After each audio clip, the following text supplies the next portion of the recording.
جناب رسول اللہ صلی اللہ علیہ وسلم کی تشریف آوری کے بعد جو اسلام نے انسانوں کی تقدیر بدلی ہے، ایسی تقدیر کائنات میں کوئی نہیں۔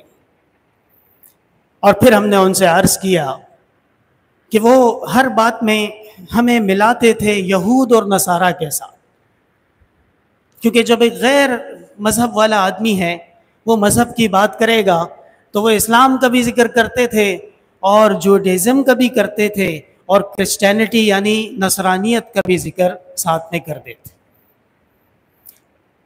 تو ایک نقطہ ہم نے یہ اٹھایا کہ آپ اسلام اور یہود اور نصرانیت میں فرق کریں اور آپ کو کرنا پڑے گا۔ اس کی مختلف وجوہات ہم نے پیش کی۔ سب سے بڑی وجہ ہم نے یہ پیش کی کہ یہودیوں کو جو آسمانی تعلیمات دی گئی تھیں وہ ساری کی ساری انہوں نے بھلا دی۔ وَنَسُوا حَظًّا مِّمَّا ذُكِّرُوا بِهِ، اللہ نے کہا ہے ہم نے جو کچھ ان کو نصیحتیں کی تھی اس سے بڑا حصہ یہ بھلا چکے ہیں۔ اور دوسری بات یہ کہ یہود کے پاس اب خود ان کو نہیں معلوم کہ ہمارے پاس جو آتھینٹک تعلیم ہے اصل وہ کون سی ہے اور بعد میں تحریف شدہ تعلیم وہ کون سی ہے۔ اس کا مطلب یہ ہوا کہ اب یہود جو دین ہے وہ سچا نہیں رہا، اس میں ملاوٹیں بہت زیادہ ہو چکی ہیں۔ اور نصرانیت کے بارے میں بھی ان کو ہم نے یہ بات سمجھانے کی کوشش کی کہ حضرت عیسیٰ علیہ السلام جو دعوت لے کے آئے تھے وَإِنَّ اللَّهَ رَبِّي وَرَبُّكُمْ فَاعْبُدُوهُ هَذَا صِرَاطٌ مُسْتَقِيمٌ، یہی دعوت قرآن دیتا ہے وَأَنَّ هَذَا صِرَاطِي مُسْتَقِيمًا فَاتَّبِعُوهُ وَلَا تَتَّبِعُوا السُّبُلَ فَتَفَرَّقَ بِكُمْ عَنْ سَبِيلِهِ۔ اور ہم نے ان کے سامنے عرض کیا کہ سچا آدمی، سچا پیغام وہ کسی کی تنقیح نہیں کرتا ہے۔ اللہ نے جب قرآن نازل کیا تو فرمایا يَعْلَمُهُ عُلَمَاءُ بَنِي إِسْرَائِيلَ وَلَوْ نَزَّلْنَاهُ عَلَى بَعْضِ الْأَعْجَمِينَ، اے محمد جا کے انہی سے پوچھو یہودیوں سے ہم نے جو آپ کو کتاب دی ہے سچی ہے یا جھوٹی ہے۔ عبداللہ ابن سلام نے کہا سچی ہے، جو سب سے بڑے عالم تھے یہودیوں کے۔ کعب احبار نے کہا کہ سچی ہے، جو بہت بڑے عالم تھے یہود کے۔ صہیب رومی نے کہا سچی ہے، جو بہت بڑے عالم تھے نصرانیت کے۔ لہٰذا آپ یہ بات ذہن نشین کر لیں کہ اللہ کا دین، اللہ نے جو آسمان سے تعلیمات نازل فرمائی ہیں اس کا لیٹسٹ ورژن وہ اسلام ہے۔ اور جب لیٹسٹ ورژن آ جائے تو اولڈ ورژن ایبسلیٹ ہو جاتا ہے، اس کی ضرورت نہیں رہتی، پھر جو اگلا ہوتا ہے وہ کافی بہتر ہوتا ہے۔ الحمدللہ ہمیں جو اللہ نے دین عطا فرمایا ہے یہ اپ ٹو ڈیٹ دین ہے، اس کے اندر زندگی کے ہر شعبے کے گنجائش ہے، ہر شعبے کی رہنمائی ہے۔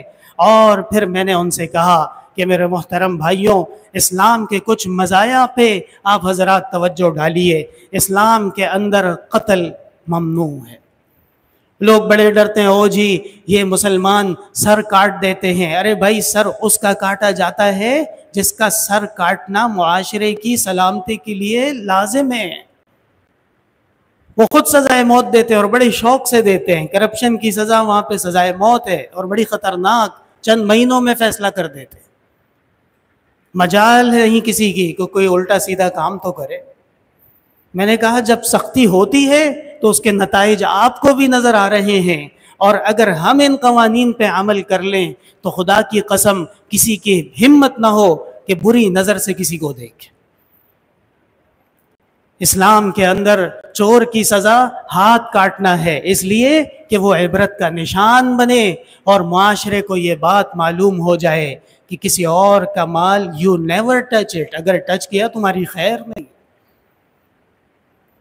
اسلام کے اندر امانت کے خیال رکھنے کی بہت بڑی فضیلتیں ہیں۔ اسلام کے اندر ہمارے جناب محمد الرسول اللہ صلی اللہ علیہ وسلم نے فرمایا المسلم من سلم المسلمون من لسانہ ویدہ، مسلمان سچا وہ ہے جس کے ہاتھ سے دوسرا مسلمان محفوظ اور اس کی زبان سے بھی دوسرا مسلمان محفوظ۔ اسلام کے اندر غریب کا خیال رکھنا کتنی بڑی عبادت ہے۔ اسلام کے اندر مسکین کے مال کو حفاظت رکھنا کتنی تاکید کی گئی ہے، اسلام کے اندر بیگم کے حقوق کا خیال رکھنے کی کتنی تاکید کی گئی ہے، اسلام کے اندر دشمن کے ساتھ بھی بہتر رویہ کرنے کی تاکید کی گئی ہے۔ اللہ تعالیٰ نے احسان ہر ایک پہ فرما دیا۔ وَأَحْسِن كَمَا أَحْسَنَ اللَّهُ إِلَيْكَ and be kind to the people just like your God is kind to you۔ الحمدللہ یہ تمام نقطے ہم نے بڑی تفصیل سے ان کے سامنے بیان کیے اور بڑا اچھا اثر انہوں نے لیا، باقاعدہ ایسا محسوس ہوا کہ جیسے اس طرح وضاحت کے ساتھ یہ پیغام ان کو کسی نے دیا نہیں تھا۔ اور آخر میں نے ان سے کہا کہ اسلام کا سب سے اہم باب جو ہے وہ علم ہے، وہ نالج ہے، وہ تعلیم ہے، وہ ایجوکیشن ہے۔ یہاں تک کہ ہمارے رسول اللہ صلی اللہ علیہ وسلم کو سب سے پہلے جو حکم دیا گیا، کہا گیا اقرأ، پڑھیے۔ آپ صلی اللہ علیہ وسلم کو اللہ نے دعا سکھائی، رب زدنی علما، اے اللہ میرے علم میں اضافہ فرما دیجئے۔ ہمارے اللہ نے ہمارے رسول صلی اللہ علیہ وسلم سے فرمایا وَعَلَّمَكَ مَا لَمْ تَكُنْ تَعْلَمْ وَكَانَ فَضْلُ اللَّهِ عَلَيْكَ عَظِيمًا، آپ کو ہم نے وہ تعلیم دے دی جو آپ نہیں جان سکتے تھے اللہ کے فضل کے بغیر۔ اور اسلام کے اندر ہے هَلْ يَسْتَوِي الَّذِينَ يَعْلَمُونَ وَالَّذِينَ لَا يَعْلَمُونَ إِنَّمَا يَتَذَكَّرُ أُولُو الْأَلْبَابِ۔ اسلام کے اندر عالم، انٹلیکچول، نالجبل بندہ وہ ایک جاہل، ایک گوار کے برابر نہیں ہے، دونوں میں زمین و آسمان کا فرق ہے۔ اسلام ایک سویلائز دین ہے، اسلام ایک مہذب دین ہے، اور اسلام نے اہل مغرب کو یونیورسٹیز اور کالجز اور مجموعی نظام تعلیم کا کانسیپٹ دیا۔